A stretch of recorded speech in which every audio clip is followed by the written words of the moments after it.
नमस्ते दोस्तों, आप सभी का स्वागत है हमारे इस चैनल संगीत सिद्धांत केंद्र में। आज के इस वीडियो में हम लोग प्रीवियस ईयर क्वेश्चन पेपर के बारे में डिस्कस करेंगे और उनमें हमारा सब्जेक्ट है म्यूजिक। म्यूजिक से रिलेटेड जितने भी प्रीवियस ईयर क्वेश्चन पेपर हैं उन सभी को सॉल्व करेंगे। तो आज जो है हमारा वो TRE 1 का है, ठीक है। TRE 1.0 में जो म्यूजिक PGT का एग्ज़ाम हुआ था उनमें जो सवाल पूछे गए थे उन सभी सवालों को आज हम सॉल्व करेंगे। और तो चलिए शुरू करते हैं। आज का हमारा पहला प्रश्न है कि नी सा म प ग म स्वर समूह किस राग का सूचक है। यहाँ पर कुछ मिस्टेक हो गया है। जैसे नी है तो ये कोमल हो जाएगा, कोमल और मंद्र सप्तक का हो जाएगा। नी सा म प ग भी कोमल होगा, ग और म। हाँ, अब बताइए ये स्वर समूह किस राग का सूचक है। तो किस प्रकार है, नी सा म प ग म। तो कौन सा राग हो गया, तो ये है राग भीम पलासी, ठीक है। Option A will be the right answer. राग भीम पलासी की स्वर संगति है। भाग्यश्री नहीं है, पटदीप भी नहीं है, ठीक है। तो चलिए हमारा नेक्स्ट क्वेश्चन है, संचारी वर्ण किसे कहते हैं। संचारी वर्ण किसे कहते हैं। तो सबसे पहले तो देख लेते हैं कि संचारी वर्ण कितने प्रकार के होते हैं। तो 4 प्रकार के होते हैं। कौन कौन, तो अस्थाई होता है, दूसरा होता है आरोही, तीसरा होता है अवरोही और चौथा होता है संचारी। और इसी के बारे में पूछा गया है, ठीक है। तो अस्थाई में क्या होता है कि एक ही स्वर को बार बार गाया जाता है। आरोही में क्या होता है कि आरोही क्रम में हम गाते हैं, अवरोही में अवरोह क्रम में गाते हैं। तो जो कि यहाँ पर दिया ही है, अवरोही दिया है, आरोही दिया है, शुद्धतम। शुद्धतम का मतलब हो गया अस्थाई, ठीक है। तो संचारी वर्ण किसे कहते हैं, तो संचारी वर्ण उसे कहते हैं जिनमें इन तीनों वर्णों का मिश्रण हो, उसे हम संचारी वर्ण कहते हैं, ठीक है। तो यानी कि ऑप्शन ये भी सही है, ये भी सही है और ये भी सही है। तो इसका राइट आंसर क्या हो जाएगा, option D. Option D will be the right answer हो जाएगा, ठीक है। ऑप्शन डी हो जाएगा इसका। चलिए नेक्स्ट हमारा है, अलंकार में कौन सा वर्ण प्राप्त होता है। अलंकार जो हम लोग गाते हैं जैसे सा रे ग म प, इस प्रकार से जो अलंकार गाते हैं तो उनमें कौन सा वर्ण प्राप्त होता है। उसमें आरोही होता है या अवरोही होता है या अस्थाई होता है। तो कौन सा वर्ण प्राप्त होगा इसमें। तो सिंपल सी बात है कि कोई भी अलंकार हम लोग गाते हैं या बजाते हैं तो उसमें ऐसा तो नहीं है कि सिर्फ हम आरोह करेंगे या फिर अवरोह करेंगे या फिर अस्थाई में गाएंगे, वो सभी होता है। तो उसी तरह से ये भी होगा सही, ये भी। तो इसका भी आंसर हो जाएगा, option D will be the right answer हो जाएगा, ठीक है।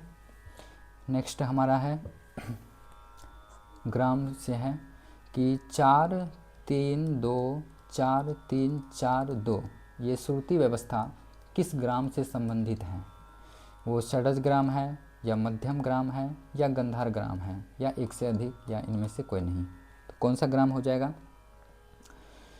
4 3 2 4 3 4 2, यानी कि ये हो गया सा का, ये रे का, ये ग का, ये म का, ये प का और ये ध का और ये नी का, इस प्रकार से। तो अब देखेंगे श्लोक के अनुसार देखेंगे तो चतुश्रुति के सा म प 4 श्रुति का होना चाहिए। जैसे यहाँ पर सा तो 4 श्रुति का है, म भी है 4 श्रुति का, लेकिन पंचम नहीं है। तो यहीं से पकड़ में आ जाता है कि ये षडज ग्राम नहीं है, क्योंकि षडज ग्राम रहता तो ये यहाँ पर पंचम जो है वो चतुश्रुति यानी कि 4 श्रुति का होता है और धैवत 3 श्रुति का होता है, जबकि उल्टा है। तो मध्यम ग्राम में क्या होता है, मध्यम ग्राम में पंचम की 1 श्रुति धैवत को मिल जाता है, तो पंचम 3 श्रुति की हो जाती है और धैवत 4 श्रुति की हो जाती है। इसलिए यहाँ पर इसका राइट आंसर हो जाएगा ऑप्शन बी, मध्यम ग्राम हो जाएगा, ठीक है। नेक्स्ट क्वेश्चन हमारा है कि मध्यम ग्राम की कौन सी मूर्छना षडज से प्रारंभ होती है। तो वो सौविरी है या कल्पनता है या शुद्ध मध्यमा है या एक से अधिक या इनमें से कोई नहीं। तो कौन सा हो जाएगा? तो पहली बात तो मध्यम ग्राम की मूर्छना किस स्वर से और कौन सी होती है ये समझ लेते हैं। तो मध्यम ग्राम की जो मूर्छना है वो सौबरी से शुरू होती है, सौबरी, सौबरी। और मध्यम ग्राम की मूर्छना है तो वो मध्यम से शुरू होगी। सौबरी के बाद आ जाता है म हो गया, उसके बाद आ जाता है सौबरी, हरिनाशवा आ जाता है, हरिनाशवा जो कि ग से शुरू होता है। और उसके बाद आ जाता है कलोपनता, कलोपनता जो कि रे से शुरू होती है। और उसके बाद आ जाती है शुद्ध मध्यमा, शुद्ध मध्यमा जो कि सा से शुरू होती है। और इसके बाद जो स्वर होंगे मार्गी, पौर्वी, ऋषिका जो भी है वो मध्य सप्तक में चल जाएंगे, क्योंकि यहाँ से मध्य सप्तक है, सा तक मध्य सप्तक, उसके बाद नीचे मध्य सप्तक में जाएगा। तो यहीं पे मिल गया। शुद्ध मध्यमा जो है वो हमारा षड्ज से प्रारंभ होता है। तो इसका राइट आंसर हो जाएगा ऑप्शन सी, शुद्ध मध्यमा। ठीक है। नेक्स्ट हमारा है कि सारंगदेव संगीत रत्नाकर के अनुसार कंप के आधार पर गमक के कितने प्रकार माने गए हैं? तो कंप के आधार पर कितने हैं? 4 होंगे या 6 होंगे या 15 होंगे? वैसे तो इन जनरली गमक के 15 प्रकार माने गए हैं, सभी ग्रंथ में, सभी पुस्तक में मिलता है। लेकिन कंप के आधार पर अगर देखा जाए तो बहुत से रिसर्च पेपर, बहुत से स्टैंडर्ड बुक में कंप के आधार पर दिया हुआ है कि कंप के आधार पर 6 गमक माने गए हैं। और बीपीएससी भी इसका आंसर 6 ही माना है कि कंप के आधार पर गमक के 6 प्रकार माने गए हैं सारंगदेव के द्वारा संगीत रत्नाकर में। ठीक है। तो इसका राइट आंसर हो जाएगा ऑप्शन बी, 6। नेक्स्ट है हमारा, अगर मध्य लय में 1 सेकेंड में एक मात्रा बोली जाती है तो 4 सेकेंड में एक मात्रा बोलने को कौन सी लय कहेंगे? उसे हम विलंबित कहेंगे या मध्य कहेंगे या द्रुत कहेंगे? तो इसको ध्यान से समझते हैं कि मध्य लय है। मध्य लय को भी मध्य लय क्या माना जाता है कि घड़ी की कोई घड़ी की जो सेकंड वाली सुई होती है तो उसको मध्य लय माना जाता है। ठीक है। उसको हम मध्य लय अगर मान लेते हैं तो मध्य लय में 1 सेकेंड में एक मात्रा बोली जाती है। ठीक है। 1 सेकेंड में एक मात्रा बोली जाती है। तो कह रहा है कि 4 सेकेंड में एक मात्रा। अब मान के चलिए 1 सेकेंड में एक मात्रा बोल रहे हैं तो उसको मध्य लय हम कह रहे हैं। ठीक है। 4 सेकेंड होगा, 1 2 3 4 सेकेंड होगा तब जाके हम एक मात्रा बोल रहे हैं। तो ये तो विलंबित हो गया ना, ये तो सिंपल दिख रहा है कि ये विलंबित हो गया, क्योंकि जहाँ हम एक मात्रा में 1 सेकेंड में एक मात्रा बोल रहे थे वहीं पर अब 4 सेकेंड होने के बाद हम एक मात्रा बोल रहे हैं, तो ये विलंबित हो जाएगा। इसका आंसर ए हो जाएगा, राइट। ठीक है। नेक्स्ट हमारा है कि मूर्छना किस पर आश्रित होती है? मूर्छना किस पर आश्रित होती है? स्वर पर या ग्राम पर या श्रुति पर? तो मूर्छना किस पर आश्रित होती है? तो स्वर पे तो नहीं होगी, ग्राम पे हो सकती है, श्रुति पे नहीं होगी। क्यों नहीं होगी? क्योंकि मूर्छना का जो आश्रय है, मूर्छना का आश्रय स्थल क्या है? वो ग्राम है, ग्राम है। ग्राम के ही स्वर को ग्राम के ही स्वर को ग्रामनी स्वर मान के मूर्छना किया जाता है। ठीक है। तो मूर्छना जो है किस पर आश्रित होती है? तो वो ग्राम हो जाएगी। ठीक है। इसका आंसर हो जाएगा ग्राम। नेक्स्ट हमारा है कि 4 विभाग वाले ताल का नाम क्या है? वो तीव्रा है या सूल ताल है या आराचौड़ ताल है? तो पहले सबका देख लेते हैं कितनी मात्रा की है, कितने विभाग की। तीव्रा ताल जो कि पखावज की ताल है, ध्रुपद की ताल है, ये 7 मात्रा की होती है। और विभाग इसमें कितने होते हैं? तो 3 विभाग होते हैं, 3 2 2 का 3 विभाग होते हैं। तो ये तो नहीं होगा। सूल ताल 10 मात्रा का होता है और इसमें विभाग कितने होते हैं? 2 मात्रा का 5 विभाग होते हैं, तो ये भी नहीं होगा। आराचौड़ ताल 14 मात्रा होता है और इसमें विभाग कितने होते हैं? तो इसमें आराचौड़ ताल है ना, तो 7 विभाग हो जाएंगे, तो ये भी नहीं होगा। यहाँ तो 4 विभाग वाला हमको ढूंढना है, 4 विभाग वाले ताल का नाम पूछ रहा है। तो यहाँ पर इनमें ऑप्शन में से कोई नहीं है, तो इसका राइट आंसर हो जाएगा option A will be the right answer, उपयुक्त में से कोई नहीं। तो 4 विभाग वाले कौन कौन से हैं? 3 ताल है, 3 ताल है, तिलवारा है, झुमरा है, 4 विभाग वाले, दीपचंदी है, बहुत सारे ताल हैं। चलिए नेक्स्ट हमारा है कि किस ताल के सभी विभागों में मात्राओं की संख्या भिन्न होती है।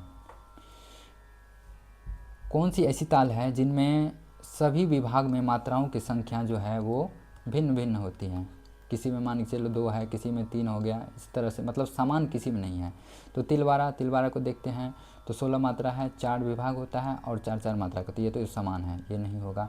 झपताल में 10 मात्रा होती है और इसका जो छंद है विभाग में मात्रा की वो क्या है, तो 2 3 है इस प्रकार से, तो ये भी नहीं होगा इसमें भी, क्योंकि आधा में समान है फिर आधा में समान है।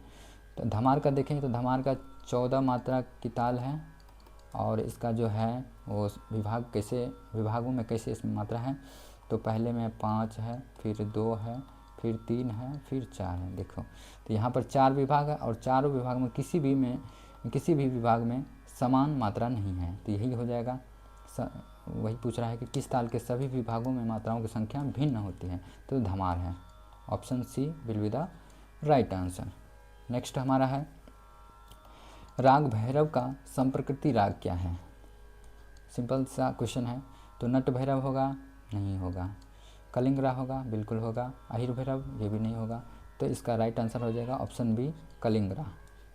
ठीक है।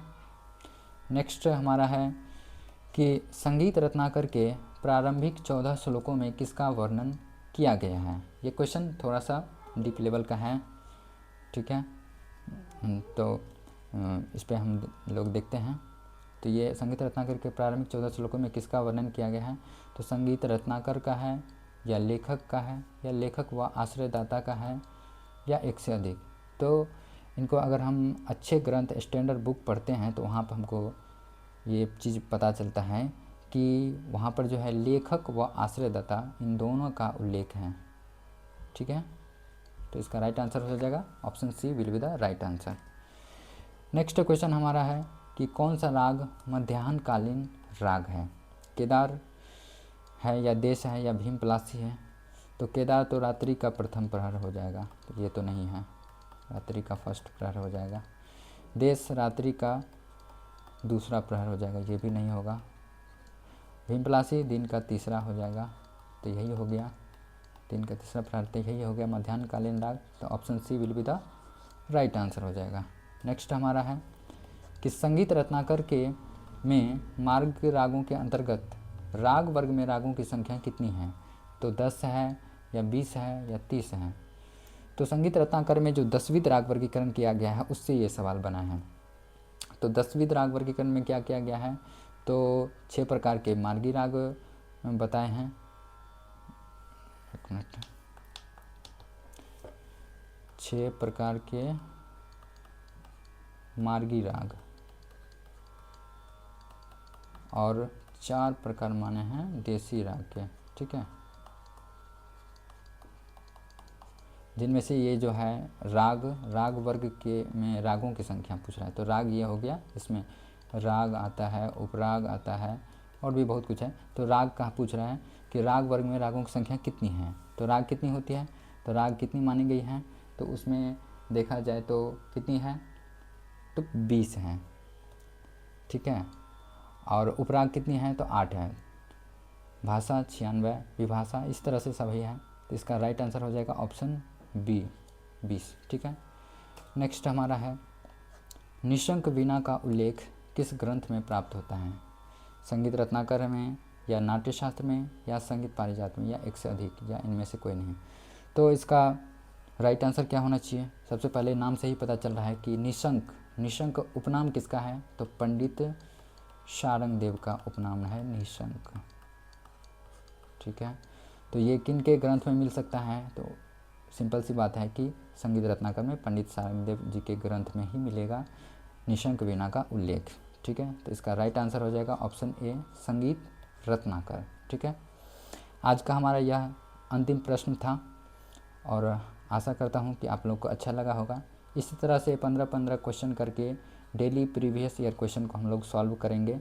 अगर आप लोगों को यह वीडियो अच्छा लगा तो लाइक कीजिए, कमेंट कीजिए, सपोर्ट कीजिए। अभी हमारा चैनल नया है और मेरे पास बहुत सारा अच्छा कंटेंट है। अगर आप लोग का सपोर्ट रहा तो धीरे धीरे करके सब चीज़ करवाएंगे, थ्योरी भी करवाएंगे, टॉपिक वाइज प्रश्न भी करवाएंगे, प्रीवियस ईयर क्वेश्चन भी करवाएंगे, और रागों को भी एकदम बढ़िया से डिटेल एनालिसिस के साथ लाएंगे, स्वरलिपि के साथ गा के आप लोगों को समझाएंगे। अगर आप लोग का अच्छा सपोर्ट रहा तो प्लीज़ लाइक कीजिए, कमेंट कीजिए और चैनल को सब्सक्राइब कीजिए, शेयर ज़रूर कीजिए। तो ठीक है, धन्यवाद। आज का वीडियो यहीं रखते हैं।